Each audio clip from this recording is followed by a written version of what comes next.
Welcome back. All right, I had to wait until the Conn Smythe Trophy was awarded so I could put that on the board, but yeah, I could have started this recap after the second period. And I've seen all the, oh, well, the NHL, this is what the NHL wanted. Listen, if Vegas had won all these games in overtime, if the games at home had been close, okay, but they weren't. Game one ends up not being close by the end of it. Game two was not close. Game five is not close. Here we are. So we end up having a Cobra Kai magnet, the No Mercy magnet, on the board for the final game of the season. That feels appropriate. It absolutely does, considering the way some of these playoffs went. And right off the opening faceoff. So it was Bobrovsky versus Hill, and Bobrovsky's numbers take another hit tonight. Vegas has been remarkable in their shooting percentage, and I will be doing videos both on Florida in the loss and on Vegas for the win, and talking about this final in particular, and just Vegas's accuracy has been amazing. So, no Kachuk. Denisenko was in.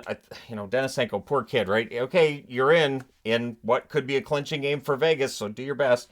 And Kachuk had to be pretty badly messed up not to be in the game. Like, it had to be a serious injury for Kachuk not to be playing. So Carrier has a rush chance that's saved. Bennett then had a rush chance as well. That's held. Pretty fast start both ways. Forsling has a shot that's blocked. Vegas clears. Fans call one. The referee does not. Lundell's then denied on a steal and close. Things get punchy after a hold by Hill. The shots are 4-1 Florida 3 minutes in. So maybe a little bit of nerves for Vegas early. Maybe Florida just fired up knowing they're down 3-1 and what's ahead of them here, right? Near miss then for Denisenko as the Panthers press. Verhaeghe then had a shot that was blocked. The Panthers are controlling things at this point. Theodore then has a turnover chance that's held. Stevenson fires one wide, and you could see Vegas starts building some momentum here, right? So Eichel has a shot that's saved and cleared. Pietrangelo fires one wide. Martin steals one after that. Bobrovsky, he holds with Smith on the doorstep. Kolasar goes end to end. Bobrovsky saves there. So Bobrovsky had a good start to the game. Made some good starts early on. Theodore then has a screenshot that saved as well, but we get a power play for Vegas. Now, they were 4 for 11 at home in games 1 and 2 combined. So this is a power play that's had its way with Florida. Really not a factor in this game tonight, just like it wasn't in game 4 either. So, early clear, then Vegas sets up. They cycle with the puck. Marchessault has a tip shot that's held. Then there was a shorthanded rush by Barkov that kills some time. Power play's killed off. 2 shots on that power play. Verhaeghe has a rush that's defended, but it draws a power play for Florida. And this will be the only power play Florida has in the game. Early cycle, the Panthers, though, they go offside. So a little bit of a stick mishandle in the zone, goes outside the zone, they're offside. Vegas then clears another, and then Barkov's denied. And then Stone steals one in the Florida zone and roofs it from in close. And it was a 2-on-1. He was looking for the pass, but decides to wire it himself. So it's an unassisted goal at 11:52. And then, most importantly, Vegas finishes the kill. Florida's the first team in a while to go without a power play goal in the Stanley Cup Finals at all. They were 0 for 13 in these finals. So when we talk about where things went wrong, if you're Florida, yeah, the power play is a big part of where things go wrong. Just the one shot on that power play. The Panthers press afterwards. Smith has a rush chance that's held. Haig scores, and the officials talk it over. Now, there's a whistle that sounds, but I believe it's a continuation play. And the other official says, look, the goalie didn't have it, and he didn't. Bobrovsky did not have the puck covered. It was loose. And so Haig gets the goal. Eichel and Marchessault with the assists at 13:41. And I know there's a lot of people that hate Las Vegas, the Golden Knights and all this, and I think that's why a lot of people are like, oh, why does that goal count? That's stupid. This is the way that they've called it usually as well. So yeah, makes it 2-0 for Vegas. I think if that had been a Florida goal, there would have been a lot less complaining online. Panthers then look to answer. There's a press by Florida with 3 minutes left, but Vegas blocking better. So after what was kind of a slow start for their defense, it really picks up as the game goes along, especially up by 2 goals. And Vegas wasn't giving up anything late. So Florida's getting zone time. They were not getting shots on net. So by the end of the period, yeah, Vegas is out shooting them badly in that they were down 4-1 in the shots. They end up 11-8 up in the shots by the end of the period. So you go to the second period, and clearly Florida needs to score. So there's a good early back and forth. Verhaeghe has a shot that's held. Eichel had a rush chance that was defended. And then on a turnover forced by Cousins, Ekblad gets a goal through a screen at 2:15. So now the Panthers are within one, and then they're looking to tie it. So there's some momentum swings here. Theodore then has a net feed that's picked off. There's a press by Vegas, but they're kept to the outside. In fact, the shots are 2-0 for the Panthers at 4.5 minutes. Gudis to Cousins near miss, and then Gudis' next shot ends up being fired wide. Marchessault has a rush chance, that's saved and cleared out. Montour has a screenshot, that's kicked aside. Whitecloud then has a screenshot, that was held. So both teams doing well at generating some traffic in front of the net. Theodore then fires one high as Vegas presses, and then there's a near miss for McNabb. Barbashev can't bury one on a 3-on-1, so this is where we're seeing those opportunities. And then there's a near miss for Marchessault. Pietrangelo fires one wide. Panthers are pinned down, and then eventually it burns them. Martinez scores from Eichel and Pietrangelo at 10:28. He fires it top far corner. Almost all these goals, it felt like, were top corner. Like, Vegas has been so precise with their shooting in these playoffs. And it is the 9th anniversary of Martinez's 2014 Cup-winning goal. Clinched the Cup for the LA Kings 9 years ago. Vegas then presses for another. You could feel that momentum. Vegas leading in shots, blocks, and hits, and then they're up 4-1. It's Smith from Carlson and Theodore. That's at 12:13, and it's just relentless pressure. It goes under Bob's pad and in, and just, yeah, there wasn't much of a chance there on that one. Eichel then has a one-timer that's saved. McNabb has a shot that's blocked. So Vegas has been great in second periods in these playoffs. That continues tonight. After they allowed that first goal, and I was like, wow, it's second period, and maybe they're not going to have a great second period. They fooled us. Smith has a top tip shot that's saved and cleared. Verhaeghe then has a shot that's caught and held, as Hill had another good game. Cousins then had a net drive chance that saved. There's a press by Vegas with 4.5 minutes left. Barbashev was denied. Amadio has a blast that saved. The Panthers really, and I put it right here, Panthers look done. And I'm writing it, and Stone scores. Wires it under Bobrovsky's arm. Howden and Stevenson with the assists at 17:15. And this is where the We Want the Cup chant starts. That is the perfect time to start the We Want the Cup chant, just for teams that want to know for the future, Boston. So we are looking at a really lopsided game at this point, and then it gets worse. On a net drive, Amadio buries one from Smith at 19:58. I believe that was during a delayed call against Florida as well. So, yeah, and Amadio knew it was in. Vegas knew it was in. The referee wasn't sure, but Bobrovsky gets up. Sure enough, the puck's in the net. So that makes it a lot to 1 in favor of Vegas after 2 periods.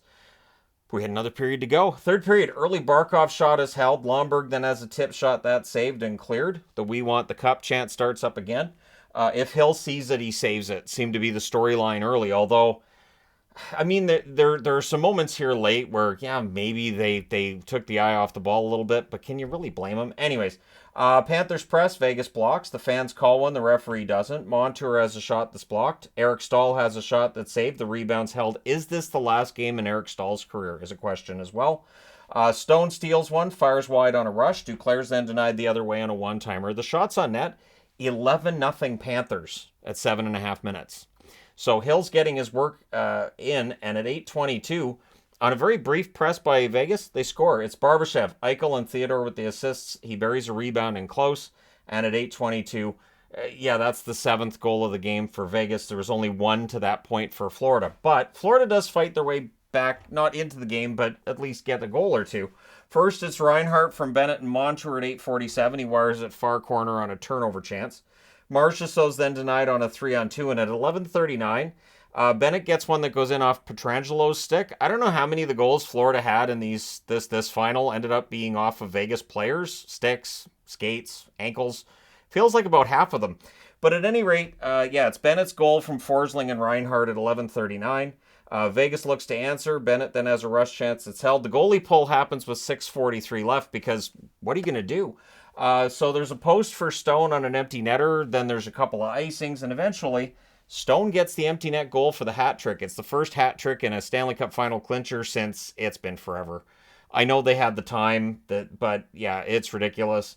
Anyways, at 14:06, he gets the hat trick marker. The Panthers look to answer, but the arena on their feet for the last half of the third period. And to Vegas fans that stayed outside the arena, like tens of thousands of fans out there in that, and I've been in that area.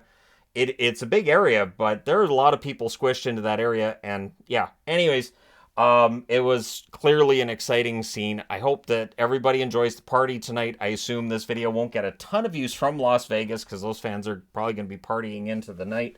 But yeah, this was clearly done.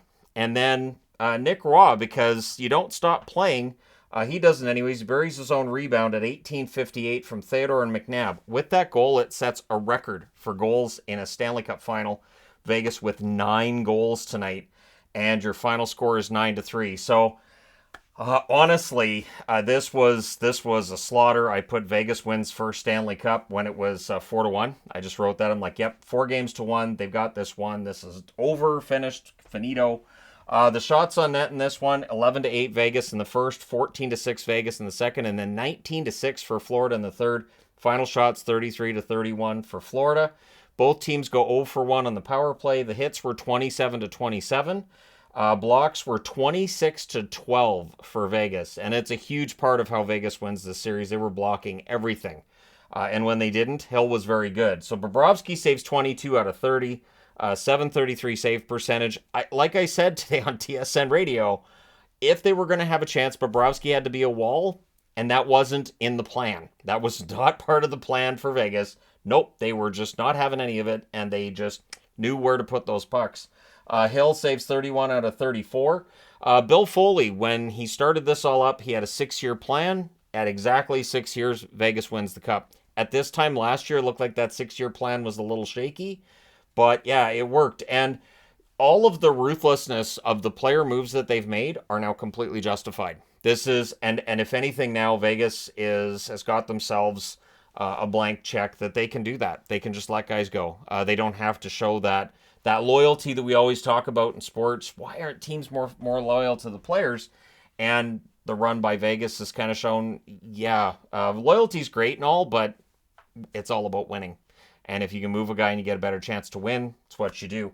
So the Conn Smythe ends up going to Jonathan Marchessault, who of course joined the Vegas Golden Knights as an original misfit and was given to them by the Florida Panthers. I was reading an article today about how Florida protected Nick Bjugstad and exposed Marchessault coming off of a 30-goal season. So Dale Talon should get to carry that puck around a little bit too.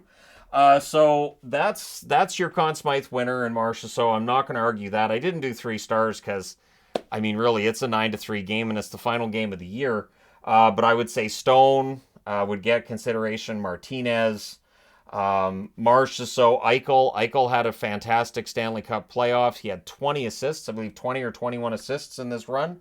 And the draft is June 28th. That's at 4 p.m. Pacific, 7 Eastern, because I know there's people that probably won't be back until the draft starts. And so ends the 7th season that I've been doing this as the hockey guy, where I've been following as much of the hockey as humanly possible. And it was a fun season. This was a playoffs that was a surprise, Florida being a big part of that surprise. If Florida loses in the first round against Boston, these playoffs would have been a lot less surprising. But Florida went on an incredible run. They deserve full credit for that. And we'll see if they can come back next year and what they're able to do. Florida's not that far off. Again, I know they were the number 8 seed in the East coming in, but they're not as far off as a number 8 seed might make it sound. And as we've seen, Vegas missed the playoffs last year, and they're your champs this year.